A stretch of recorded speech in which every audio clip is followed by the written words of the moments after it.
Hello and welcome to Hybrid Learning, customizing learning experiences for your team. I'm going to turn this over to John Panachone, who is going to be moderating today and introducing our panelists. Enjoy. Hey, thanks a lot. It's great to be here, everyone. I'm John. I'm not going to bore you with my story, other than to say I've been in this industry for 20 years. I was founder and CEO of Logic Bay Corporation. We're part of the Learning Network now, and just very happy to be part of that network. And Kevin will get more into who we are a little bit later, and just actually privileged and honored to be the MC tonight. As the moderator said, we're going to use the chat extensively. I really believe that there's a lot of experience in the audience, so you are welcome to participate in the chat. And we welcome your opinions. And when it's Kevin's turn, heckling is allowed. But please keep it lively. You know, I've been on receiving ends of webinars that are boring as heck, but we really try to draw in the crowd in our webinars. So please feel free to express an opinion or react to stuff as we go along. I'll be watching that chat. That's one of my jobs here, and we welcome you to do that. Anyway, like we've talked about, we're going to talk about hybrid learning today, and really some tips and tricks that have been gleaned from experience. And our real star of the show, no, sorry, Kevin, but a real star of the show is Andrew here. He's one of our clients, and he's done some amazing award-winning things that he'll get into, and he'll share his perspectives when it's his turn. So here's what to expect today, folks. We're going to talk about the state of the learning industry. Really, that's Kevin and his perspective as head of the Learning Network, what we're seeing internationally about what's going on. You know, we all hear about trends and demographic trends and geographic trends and technology enhancements and all these things that are coming online. What does that really look like from our international perspective? Then Andrew's going to drill down on how his company, Joey Restaurants, does things, and he's got some really interesting perspectives that I'm sure you're going to really like to hear. And then we'll kind of wrap it up with some best practices and some Q&A, as you might expect. So again, why are we here today? We're going to talk about adaptation, how learning and development needs to adapt to the evolving world that we live in. And there's tons of challenges that we probably all wrestle with every day. So how do we, as professionals in the industry or managers of people that have to perform well, how do we deal with that given those trends? And a hybrid approach typically is involved in a lot of those interventions these days. So that is the focus of today. How do you approach solving a problem or a performance problem or a learning problem with a hybrid approach? So we're going to drill down on that today. What's required to be successful? How do you tailor a hybrid approach, since there's no one size fits all or one template to use from company to company, and really how to introduce it into your organization. So those are not in any order there, but we will touch on these throughout our comments today. So with that, I would like to open it up in the chat. If you would please, we'd like to ask you a question. You know, what are your top challenges when it comes to hybrid learning? There's a reason you showed up for this webinar today. Like, what's driving your environment, what you do for a living, what sparked your interest with this webinar, and you know, what are the challenges when it comes to hybrid learning in your organization? And Kevin, I don't know if you've got any brilliant comments to make here about this in particular, but I know you're involved every day with different projects. Any commentary here as we wait for some responses? Yeah, I think, thanks, John, and thanks for the heckling comment. I appreciate that. I think, you know, hybrid learning has a lot of, you know, a lot of scope, but in the end of the day, when we look at solutions for our customers, when it comes to, you know, whether they're projects or smaller, whether they're larger, it's really just working backwards from what works. And I can't say that there's any one specific thing, but just that the range is almost wider. There's more breadth than there's ever been in the range when it comes to the options we have for hybrid learning. So it's a great question, and I really hope that people are able to, you know, type out some questions, because I know Andrew's good at thinking on his feet, and so is John. So, you know, hopefully we can answer some of those and provide some value and good conversation. Yeah, so both Elizabeth and Jamie have related questions, right? And Elizabeth, starting with creating engaging training for staff training. You know, people that work remotely in remote offices and in-office situations, which is a huge deal since COVID, right? So that clearly is important. And then Jamie's chiming in with making remote learners feel that as included as in-person learners. This is a common dilemma, even more since COVID, wouldn't you think, Kevin?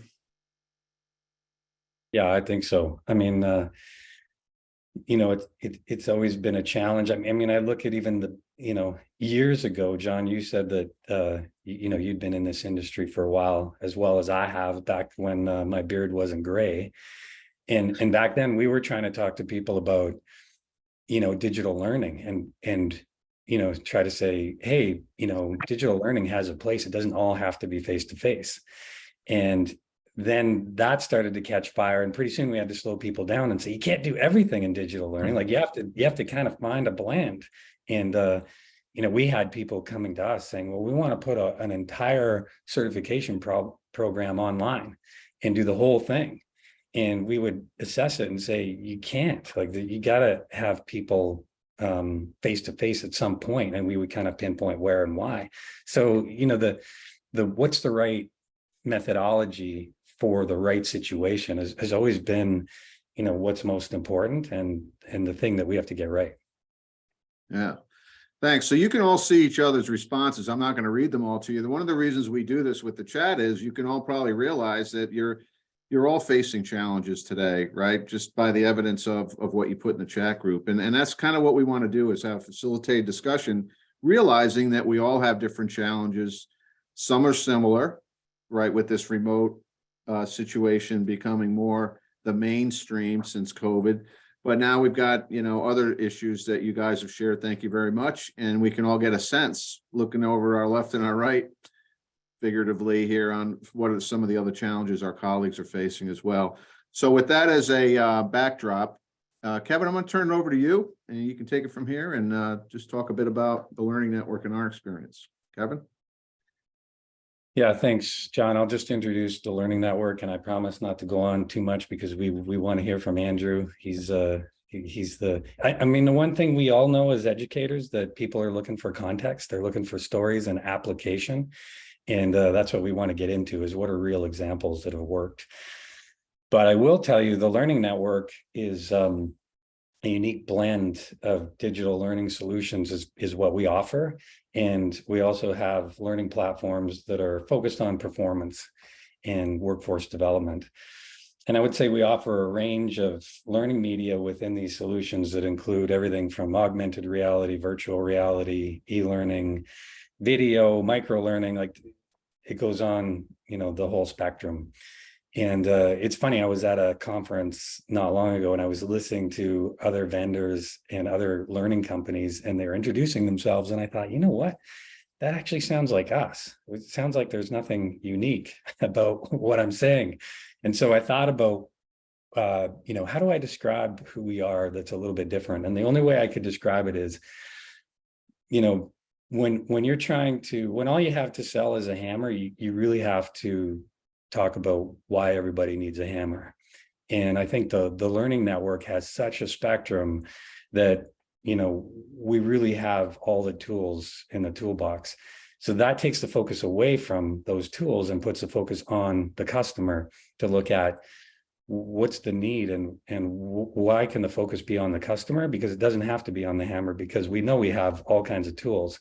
It makes the tools irrelevant, and it makes the customer and their needs and the performance they're trying to get what's most important. So hopefully that's what you remember, because John said my introduction on the Learning Network is sometimes boring. So I tried to change it up, John. Was that better? Much better, much better. I could see you rehearsed a little bit. That's great. Yeah. So next slide. So these are some of the, I mean, this is not all the customers, this is some of the customers we have. Some of them are large, some are smaller, various industries. And what I love the most about my job is the connection to different industries and what I get to learn about the challenges in trying to build workforce develop workforce in each of these industries. So hopefully that gives you just a little bit of a feel for who we are. We can jump to the next slide. So what is hybrid learning? So here's a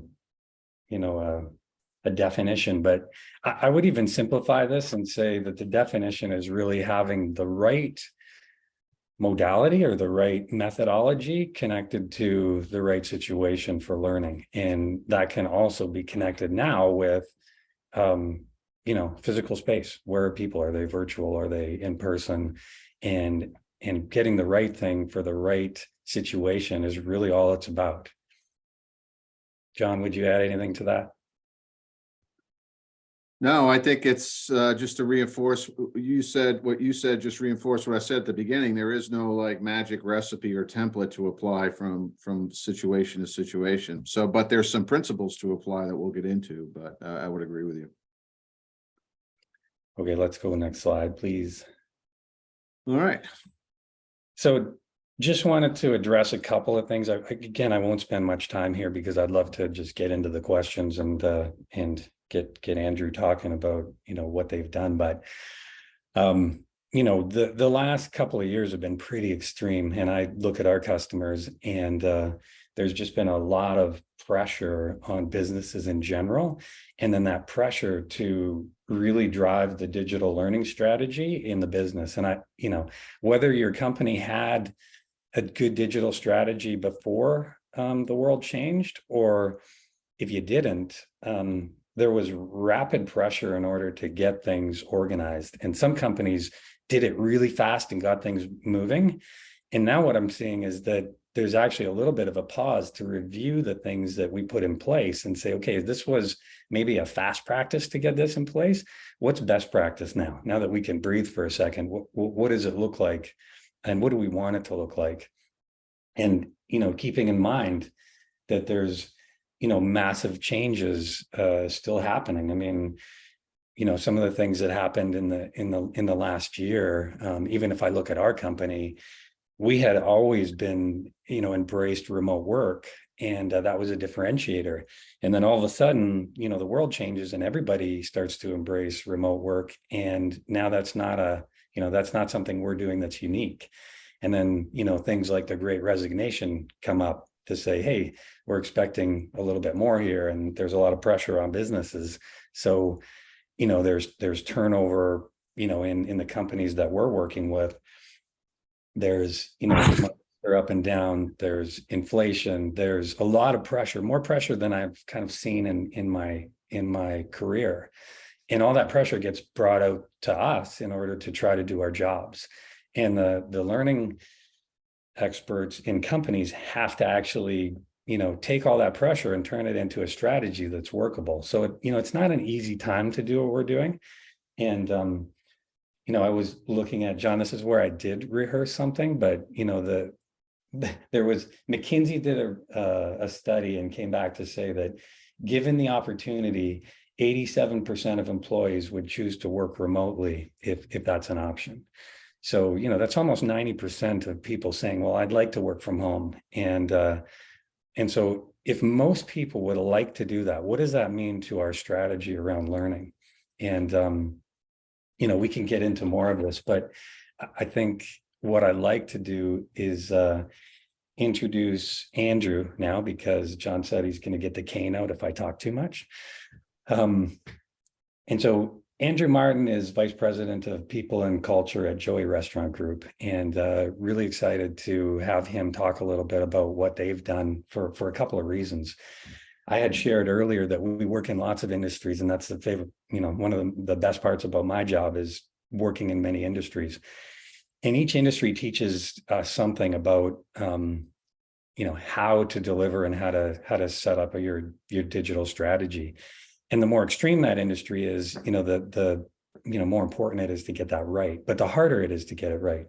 And so Andrew, really works in a difficult industry. He works in the hospitality industry, and it's not a small company and not a small amount of people that he leads.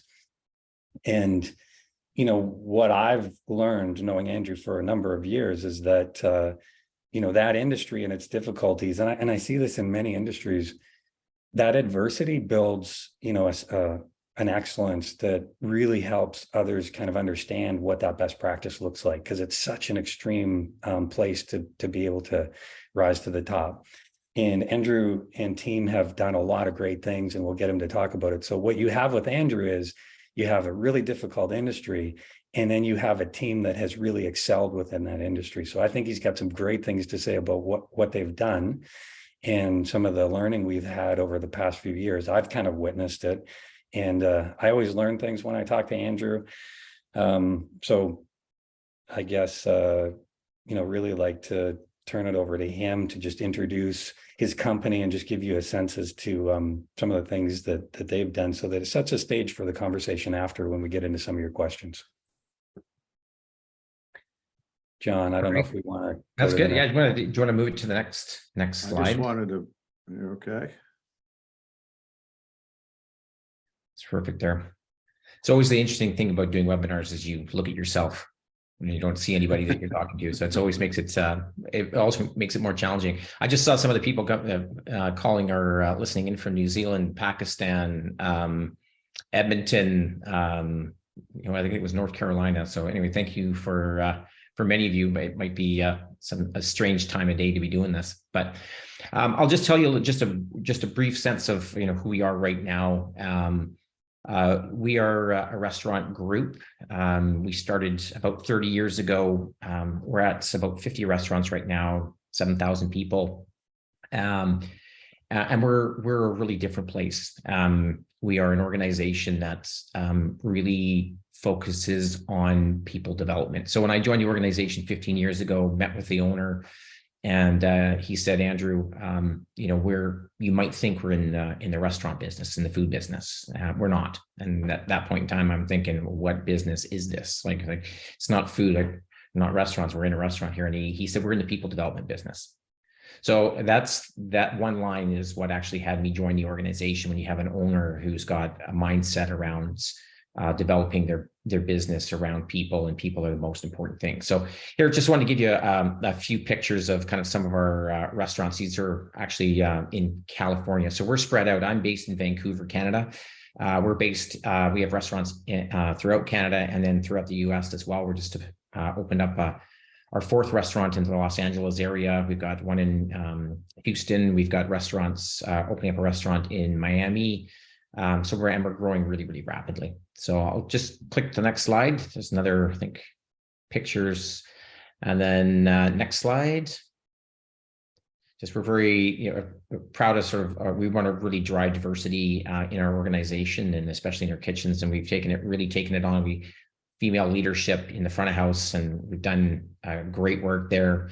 We're about 50% now in the front of house, and we really turned our attention to the back of house. We really want to be driving the industry in that area. Next slide. So I just wanted to touch on this. Why be interested in maybe some of the stuff that I have to say. I'm not saying this stuff to kind of pat ourselves in the back, and certainly pat me in the back, but I think it's probably important to know maybe why some of the things that we're doing, we think that they're actually paying off, like the efforts and the strategies are working. And it's also important to know that this isn't, the learning and development environment in our organization. It's not one person. This has been kind of generations in the making, and it's just been an ongoing focus that we've got. So past presidents, current presidents, owners, the executive team with me, everybody has a hand in this and driving this. But just want to give you a sense. In the past 15 years, we've expanded from 9 restaurants to 50 restaurants, and we're growing at about 5 a year. We've added 2 new concepts. When I joined the company, we were 800 people. We're now sitting at 7,000. We increased our brand recognition. I didn't even know who the heck we were when I joined the organization. I actually had to look it up when I was asked to kind of go in for an interview. And now it's pretty hard to find, certainly people who live in Canada, major cities that wouldn't know what it was, let alone be there or have gone. And we're finding that same stuff in the US as well. We've been voted for as the best company to work for in Canada 14 years in a row. I think we're the only company actually that's can say that. Forbes top company to work for. We just actually got nominated again. Sought by developers. I'm a big believer in looking at sort of outcomes of performance there's no better outcome of performance in the restaurant business when the developers are knocking on your door and saying, we want you. And that's what's happening now. Minimal leadership turnover. We develop all our leaders from within. We have 500 leaders in the organization, and I think there's probably 3 that didn't actually develop up through our pipeline. So that's a big thing for us. And then, quite frankly, we beat COVID. We took COVID on, and I think it's really the nature of our people, how we learn, how we approach things, our adaptability in doing things that actually allowed us to, successfully make it through COVID. I think maybe I'll just touch on, Kevin was asking me sort of about the experience of going through COVID, and different parts of the world, everybody was kind of dealing with different things. But in Toronto, I was reading, Toronto actually had the most severe lockdown of any place in the world. It was actually the worst in terms of lockdown. The people in Toronto and Burlington are going, yeah, it was that bad.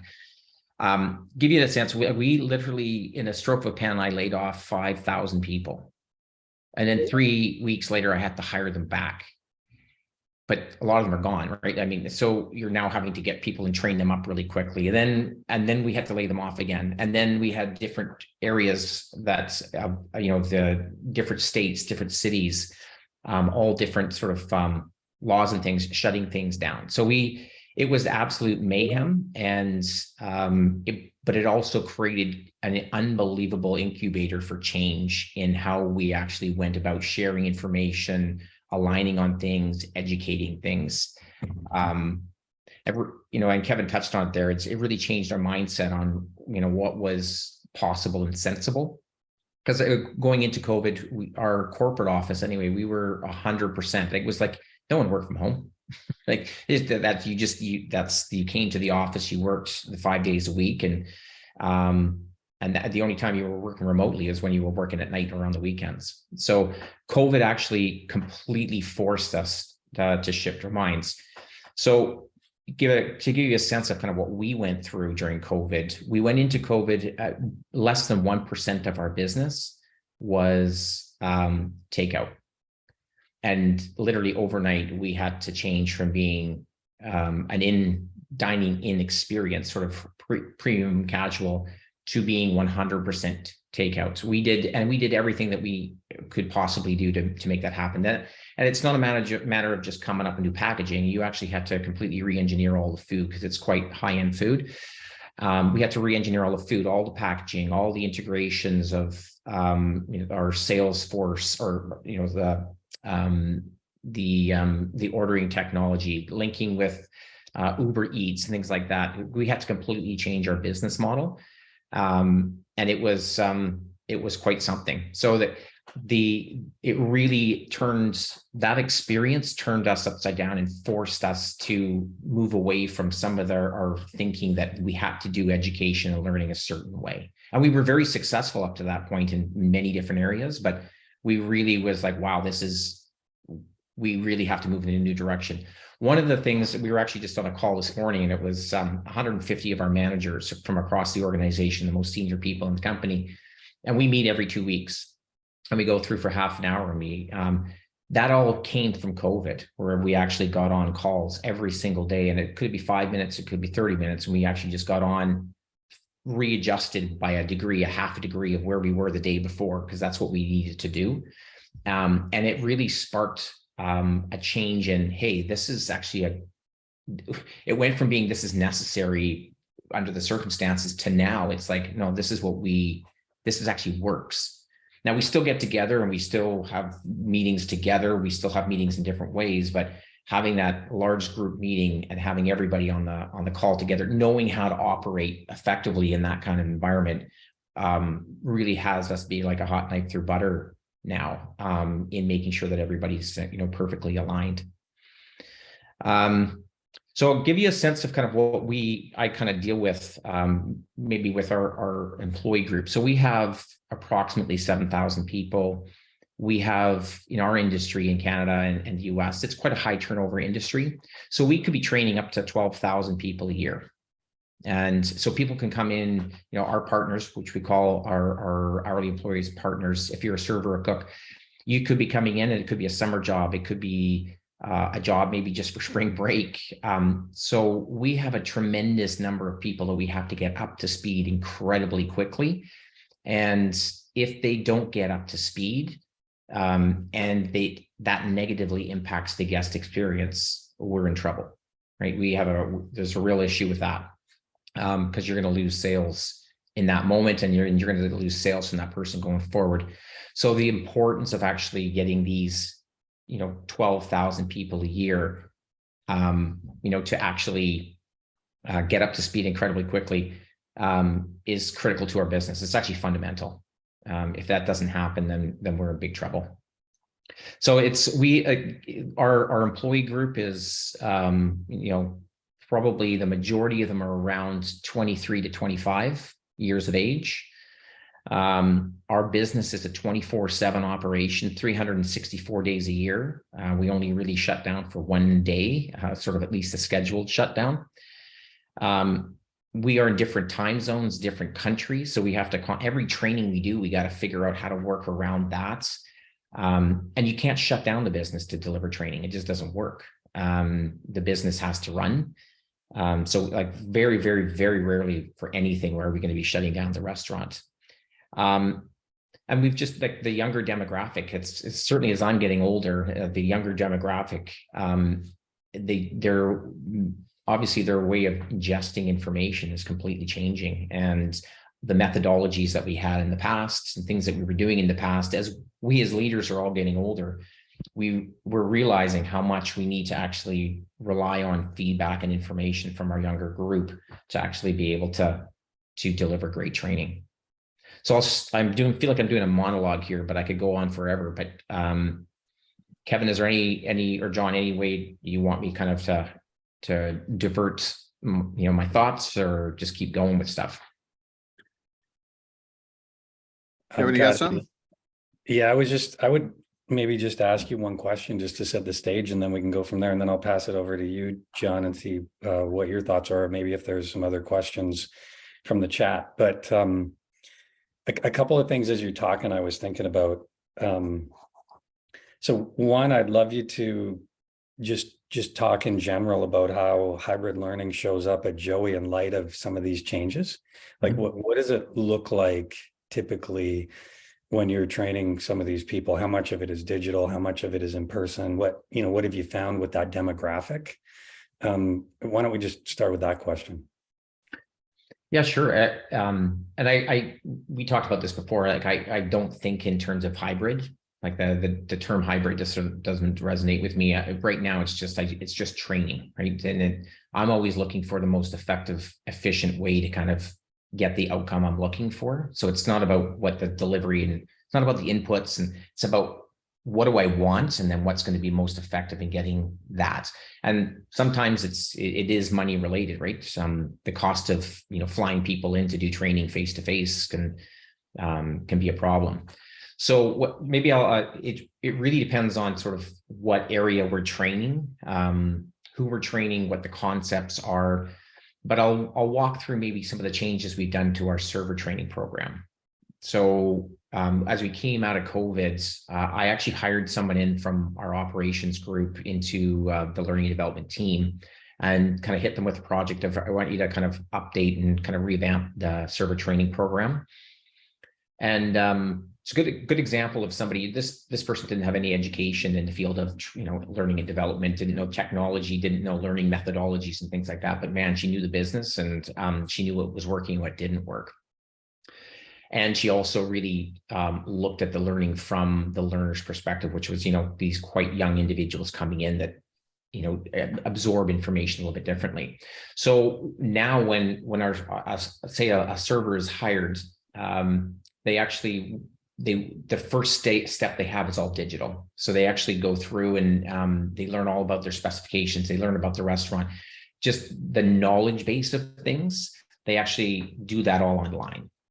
And they take that information, they do testing on that to see where they're at, and so they know where they're at, and then they do that testing all gets sent through to the leader who's going to be doing the face-to-face training, and so that person knows kind of where they're up to. Puts a little bit of integrity into it as well, and we make it clear when the person shows up for the training, the face-to-face training stuff, that this is going to be their expectation is that they're going to come knowing all this information and ready to hit the ground running. So there's high expectations there. And then in the actual training, the way we've kind of redeveloped it is there's a recalibration of that learning. We don't just assume it's done, right? We are actually gamification that they do face to face in that approach. So they're learning to work together as a team. We're seeing how they interact with, each other, with other people, because that's going to give us a sense of how they work, with guests and things like that, and where we're going to have to maybe work with them on that. As part of their, they do a lot of scenario-based training face-to-face. And then we've actually incorporated a lot of video and digital kind of aspects to the training. So it's the managers doing the kind of training face-to-face, and then they'll able to kind of take a break and, okay, now we're going to look at this and watch this video, watch a video of maybe that's the president walking through kind of his concepts or what he believes on certain areas. They then bring it back, and then they can discuss that. So again, changing, kind of keeping things fresh, keeping things energetic, hearing different voices from different people, we're getting the consistent message across, and then they can take that and then they work through that as a team. And then for us, it's all about the application. So you've taken all this information, you've taken all these different things that we want them to say and do and feel and experience and share. And then we actually have them display that. So they actually get hands-on experience of actually doing the role and doing through role plays. So, and putting them under pressure so that they understand that, what it's going to be like when they're actually doing that kind of stuff under pressure. So that's a little bit of a sense of the server training stuff. Is there anything else you want me to touch on that? No, I don't think so. I was, it reminds me of the analytics we pulled off of your platform to kind of look at how are people, like, what do the analytics say about how training is taking place? And it kind of highlighted for me the extreme nature of your business, in that I think, and correct me if I'm wrong, because I don't have this, John, this isn't premeditated. I don't know the answer 100%, but I think it was like the average duration for your employees on the, with the digital content was like 2 to 4 minutes. It was quite short. And like 90% of all of it consumed through a phone. And so it kind of showed that, you're in a position where you've got people of that age demographic, and that's how they're choosing to engage with the content, and that's how they're learning, and they're learning effectively. And I hate it when people talk about TikToking your learning and stuff like that, but I think this is an example of what it looks like when you actually do that, because you're really taking consumable pieces of content. I know we're not sharing what it looks like, but for everyone else, I can tell you that the Joey content, we've had better feedback when there's video in the content, and there's always great, beautiful graphics. The pictures that Andrew's showing of the stores are similar to the training. It's all really well done, high quality, and kind of matches that same brand. And that content is engaging because it works based on that demographic. But I also think many people learn that way in smaller pieces. If you're not in front of a computer, why design something that's a half an hour long? Do it in smaller pieces. And if you choose to do 5 4-minute pieces, then that's up to the learner. So I mean, I think that's interesting to kind of see how those things fit together. But why don't we check in with John and see if there's any questions that we want to tackle? Yeah, one came in, I'm going to relay that might make you uncomfortable, Andrew. Just want to warn you. So, on your way to some pretty impressive success, what is something you tried that failed, and what was it, and what did you learn from it? Tried and failed. We're trying and fail, like, honestly, all the time. Yeah, just thinking like what would be kind of a bigger one. I mean, I'll maybe even this last year. So we came into 2022. Finally got sorted out with the budgets. So got sorted out with kind of who I was going to be working with on some of the leadership work, and we shot out like a cannon with everything that we did, and we did too much. We actually took on too much.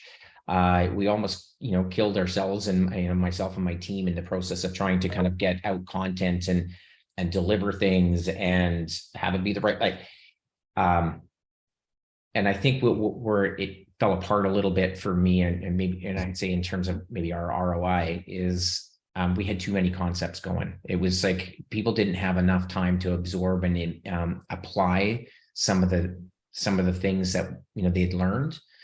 And we should have maybe backed off and did 75% of what we did and spent the other 25 spending that to reinforce some of the things. So I think I would say that was a bit of a failure this last year, and it overwhelmed a lot of people who were trying to get their feet underneath them after 2 pretty horrendous years of trying to run a business. Yeah, maybe trying to go out of the blocks too quickly and do too much might be a big mistake.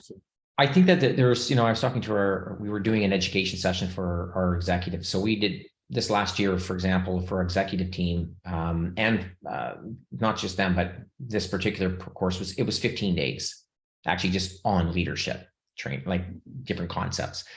I remember her saying at the beginning of the second session, and she's like, I can't remember the last one. Like she's like, we're so busy, and she's like, I can't. So we it's just a reminder that like even someone who's incredibly intelligent and it can absorb everything, and it was too much for her. So sometimes it's less is more, and slow things down and pick what you really what's absolutely critical, and make sure you drive that first, and don't water it down. Good stuff. Good advice. Holly's bringing in 2 questions, and I think the second one is going to set me up for a failure, but I'll get to that. But her first question is, how does hybrid learning differ from blended learning? Good question. What's your answer to that, Andrew? Oh, I'm definitely not an academic in this place. I really look at, I just look at learning. So I don't look at it as being hybrid learning or blended learning. I just look at it as learning, and I try and figure out what is going to be the most effective way of getting the outcome I need. And if that is flying everybody out and having everybody together, because you're going to be going through some leadership concepts and you want people to work through stuff together, then it's worth the investment, and you'll get the best outcome. Versus if we're going to be teaching a course on something that's very technical, it might go the other extreme where we actually just put together a very quick video on the concept, and have it ready for the person when they're ready to look at it. To, oh my goodness, we're going to be teaching 1,000 people that, so let's put some more money into that and make it a really high quality piece, because we'll get the return on investment on that. So I don't know if I'm answering the question there with I look at them as being, for me, it's the same. Kevin, from a technical standpoint, from learning and development, you might think of it differently. Yeah, I'm an old teacher, and I have a cardigan that I used to wear when I was a teacher. So I kind of geek out on some of these methodologies, but I think you do a lot of this stuff without knowing it sometimes. And I think that the blended learning was an older term when we were trying to talk the organization into saying digital learning has a place. Like, remember the idea of the flipped classroom, when we would say, hey, normally we teach everybody the concepts, and then once they know the concepts, we try to get them to kind of have a deeper understanding of those concepts. And then eventually we get to, okay, let's get everyone in a room and run scenarios and look at application of this learning. And, people started to say, well, it's kind of boring sitting in this classroom waiting for, everyone to learn this stuff. What if we actually sent them the stuff earlier and kind of flipped it? And then they essentially were able to come to the class when they already know everything. And then we just talk about how to implement it, because that's really what everybody struggles with. And you're kind of doing that when you talk about, hey, we give them the online stuff. They come, I know you mentioned with the Micros point of sale system, you had done some e-learning and everybody started showing up already knowing how to run the point of sale system. So you could really just start working on weird scenarios. Like, what if John comes in with 10 friends? Actually, that's kind of, no one's going to believe this story right away. So Yeah. John comes in with 2 friends and, one wants this and someone wants that. And how do you do it? And you have to kind of, so you come up with these harder things, and that's what people struggle with. So I think the flipped classroom was connected to that. What I'm seeing with hybrid learning is that we have a little bit more choice. And the example I would use here is you create a curriculum at Joey for servers. And you put everything together and you've got your entire curriculum. Some of it's digital, some of it's face-to-face. You're basing how you do those things on how people are performing when they come out of the business. So if your managers are saying, hey, people are coming out of this training and this isn't working, you tweak it, right? So I've heard you say these things.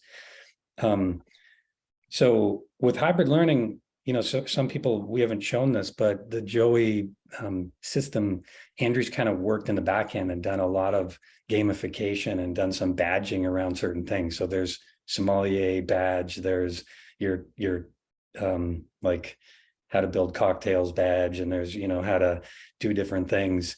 And you could think about some of those assets coming out of that curriculum and getting put into something that creates a badge through that gamification. Maybe you're taking a couple of videos, maybe you're taking some other things, and you're using those assets in a different way. And then maybe you're connecting that to an in-person piece. I think the hybrid idea is that we have a little bit more flexibility with the way we use all these assets and the way we use the platforms and the way we use, even Andrew, when you talked about, having everybody on a call. Well, to me, that's kind of like doing a stand-up, right, for your entire leadership team.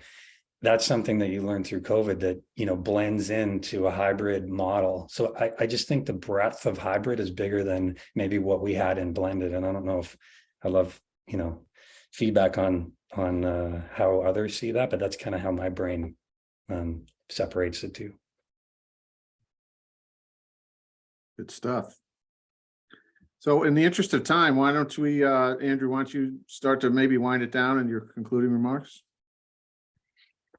Yeah, I mean, this was actually maybe isn't even in the area of hybrid learning, but it's more just my experience kind of in the company that I joined in here. And it's such a different environment than any other organization I've been in, and even had insight into. And I've had insight into a lot of companies, and this really is a learning, breathing, like this is organizations all about learning. So, our mission in the organization is unleashing potential. It's not making food, it's not making drink, it's actually unleashing potential wherever that is. So in our organization, it's the underlying fabric is you have to grow, you have to learn, you have to want to do that. And I actually think, like, for us, that building that culture has allowed us to do all the other things, right? So we've got leaders in our organization that want to drive people's development. We've got people in the organization that want to drive their own development. And because of that, and because that's the water that we swim in, it's enabled us to have an organization of people who are moving forward quickly. They're adapting very quickly. And they also are very willing to take on any kind of learning medium that's kind of gets put forward, as long as that medium is helping them improve their performance. So I think sometimes it's not always like getting the better mousetrap and things like that. Those are great, but it's fundamentally what is actually underlying it, and what's going to have people actually want to learn and to take on this, whatever it is that you're sharing with them, to actually drive their performance forward. So anyway, maybe I'll just leave it with that. Yeah, that's good stuff. One of the reasons we unleash this chat monster sometimes on webinars is you get surprised at what shows up. I was just scanning, and if you count the word engagement, it's probably the most used word there. So you have this need for engagement on one hand, but the one that surprised me personally is a couple of times, the culture aspect of it. How do use learning in this new world we live in to build and establish and reinforce culture that is so important in every organization. And kind of how do you do both at the same time, I think is a challenge out there that our participants have revealed, which is pretty interesting to me personally. Maybe I'm a geek about that, but thank you for sharing that, everybody out there. Kevin, you want to wrap it up with the key considerations? Yeah, absolutely. And I want to just, John, can I tell one story? Do I have time to tell one story? You do, sir. You do. I want to, there was something I observed at Joey that I thought was pretty fantastic. And it was, and Andrew, you're going to have to remind me, but I think it was your president, past or current, who kind of called out that, hey, the learning management system is really good at onboarding. It's phenomenal at onboarding. And I was thinking, yeah, it is. It's amazing at onboarding. But they said, really, there's no operational stuff happening. Like, who's going back in after and learning about operational stuff after they're onboarded? And I think onboarding was the thing that you were trying to solve, right? And so what I witnessed happen after that was you kind of put a challenge out to your team, and you created what was a part of the learning management system where it would be user-generated content that would come from what I saw as pockets of excellence within the company, as in, someone in this store is doing this really well, and someone over there is doing this really well. And they started to just take video with their phone and push it out through text through the learning management system in order to drive these best practices. And it was a great example, I thought, of the culture at Joey and how it's really about performance, and it's really about kind of like nobody kind of soft foots around what they want to say. They just say it. And then really there's a stepping up and a performing from there. But I wondered if you could talk to that situation, because I thought that was a really great example of, changing the medium and changing how the performance goes. Yeah, I think it was like anything, it's like everything gets built on something else. And certainly that was during a budget meeting. I think we were talking about, LMS, and the president really kind of poked me in the eye and said, it's great for onboarding, but like, where is it being used in other ways? And we really we put a lot of our attention, because that's where a lot of the training needed to happen. What I'll say is it's at where we ended up going with things, and being able to deliver this, quite robust, just in time sharing, kind of almost like a community of learning. A part of that, a good reason that we ended up going there was actually having the right person in learning and development, a person who actually really understood the business. So really understanding what was going to make the difference for operators to improve their performance in the store. So it's been the learning management system has really, in the last year, has gone from being primarily an onboarding kind of tool where you can refresh if you wanted to being something where it's actually where it's a hub of knowledge, a hub of information, a hub of sharing, and really making sure that everything that we're doing is in short snippets, right? It's meeting the needs of that group. They don't have time. The attention spans in some cases, or the time, but we want to make sure that things are really quick and snappy. And as you said, lots of video coverage as well. Lots of video footage works extremely well for this young group. Yeah, and that's a good point. John, you said that one of the key words coming up in the chat was questions about engagement. And what we had found, and this is feedback from Andrew's team, saying that the highest level of engagement is when content has video.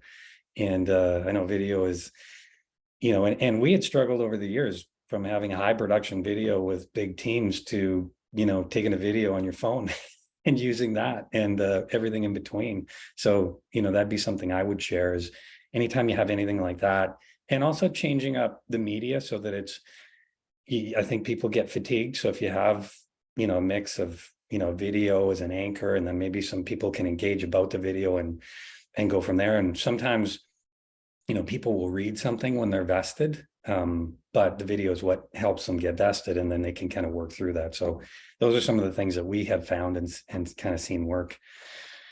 John, back to you. I know I derailed us a bit, but Great. No worries. We got about 5 more minutes, Kevin. So if you don't mind, speaking from collective experience, not only working with Joey's, but with all our clients, can you just summarize the key considerations for the group?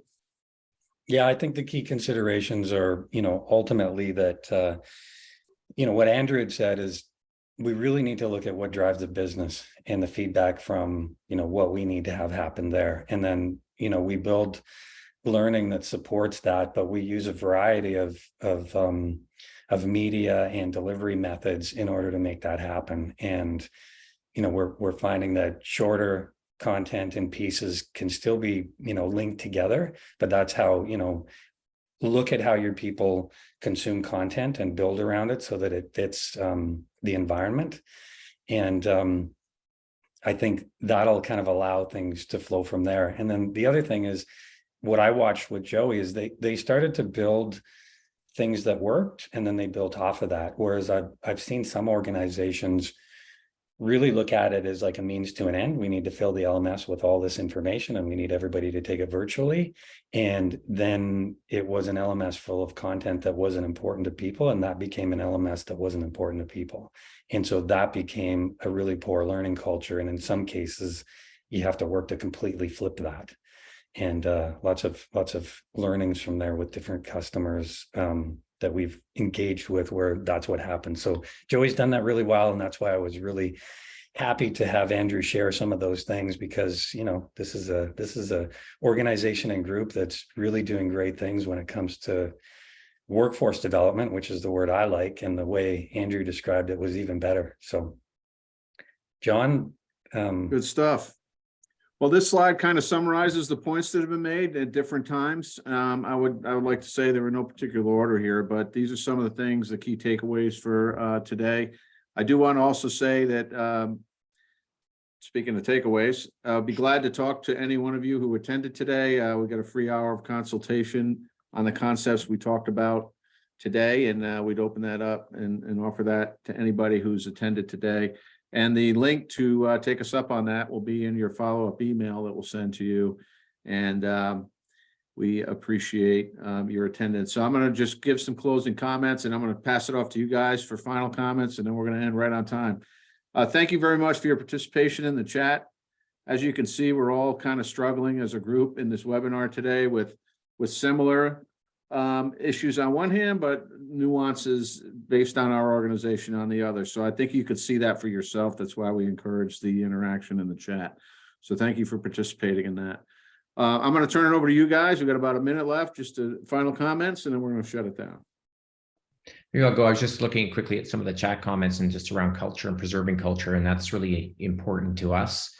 And we have gone the video route. So we've taken our core values, and I've gone to different senior executives that would be the best representative of kind of those core values, speak to what they mean, how they've impacted their lives, their organization. So we've captured that information, even our past president, so just to have a vault of those stories and do them in such a way that they don't go out of date. Excellent. Kevin? Great. Yeah. I mean, I just, thank everybody for the questions. I think that's most important. There's always I always love, the groups that come together and the collective brain power. There's so many smart people we're all struggling with the same thing. So talking about it as a group is great. And then hearing the context of how Joey has done it, and Andrew, kind of your willingness to share that with us is just very appreciated.